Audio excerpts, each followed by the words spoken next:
Cerita ini diangkat dari kejadian nyata yang dialami oleh beberapa orang yang pernah bertugas dan melakukan uji nyali di gedung bersejarah Lawang Sewu, Semarang. Lawang Sewu, gedung peninggalan Belanda di jantung kota Semarang ini bukan sekadar ikon sejarah. Bagi sebagian orang, Lawang Sewu adalah tempat wisata. Namun bagi yang tahu cerita di balik dinding-dinding tuanya, tempat ini adalah labirin arwah penasaran. Bangunan megah dengan 1000 pintu dan jendela ini dulunya adalah kantor Nederlandse Spoorweg Maatschappij NS, perusahaan kereta api Belanda.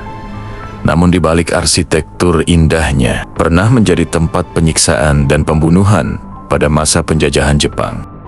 Sekitar tahun 2002, sebuah tim televisi nasional datang ke Lawang Sewu untuk melakukan program uji nyali. Malam itu mereka berencana menyiarkan secara langsung suasana mistis di ruang bawah tanah ruang, yang dahulu konon digunakan sebagai penjara dan tempat eksekusi tentara Belanda. Tim berjumlah 6 orang. Rina Sank, reporter Budi, kameramen Andi, asisten teknis Pak Mulyono, penjaga Lawang Sewu, dan 2 kru lainnya. Mereka mulai syuting pukul 11 malam. Udara terasa lembab, bau tanah bercampur karat besi memenuhi hidung. Lampu-lampu penerangan redup, hanya beberapa obor kecil di lorong bawah tanah yang menyala. Pak Mulyono sempat memperingatkan, kalau nanti ada suara, jangan ditanggapi, diam saja. Kadang itu bukan suara manusia. Awalnya semua berjalan lancar. Rina mulai berbicara di depan kamera, menjelaskan sejarah singkat Lawang Sewu dan kisah kelamnya. Namun, ketika kamera diarahkan ke ujung lorong, muncul bayangan putih melintas cepat di belakangnya.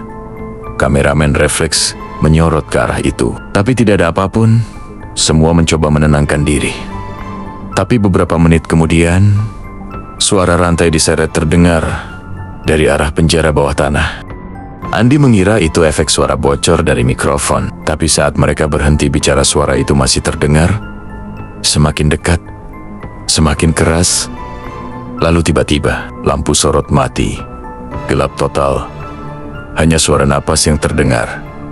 Dan di tengah keheningan itu, Rina berteriak histeris. Dia melihat seseorang berdiri di sudut ruangan, berpakaian seragam tentara Jepang, memegang pedang yang meneteskan darah.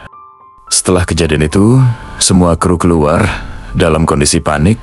Syuting dihentikan dan tayangan malam itu sempat ditunda. Keesokan harinya, Pak Mulyono, penjaga yang sudah bekerja di sana lebih dari 20 tahun, menceritakan sesuatu yang membuat bulu kuduk berdiri. Saya sudah sering lihat sosok itu, tentara Jepang. Biasanya muncul kalau ada orang yang turun tanpa izin ke bawah. Dulu, di tempat yang sama, ada tahanan yang mati disiksa. Mereka ditenggelamkan di genangan air kotor sampai meninggal. Pak Mulyono menuturkan bahwa ruang bawah tanah itu dulunya memang digunakan sebagai penjara air. Tahanan Belanda akan dimasukkan ke ruang sempit yang berisi air setinggi dada, dalam kondisi tangan terikat hingga mereka meninggal perlahan. Banyak jasad dikubur di bawah lantai Lawang Sewu tanpa identitas.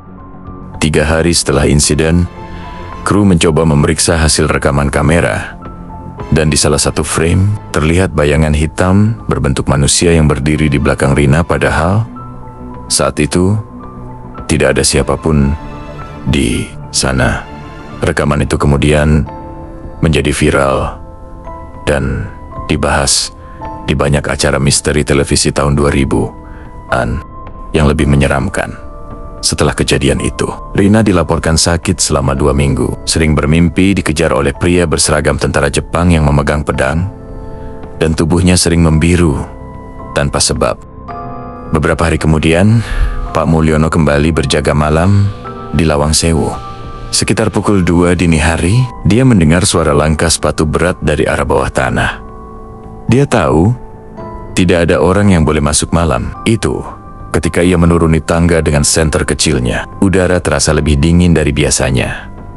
Dan dari kegelapan lorong, muncul sosok tentara Jepang itu lagi, menatap lurus ke arahnya, lalu perlahan menghilang di balik pintu besi.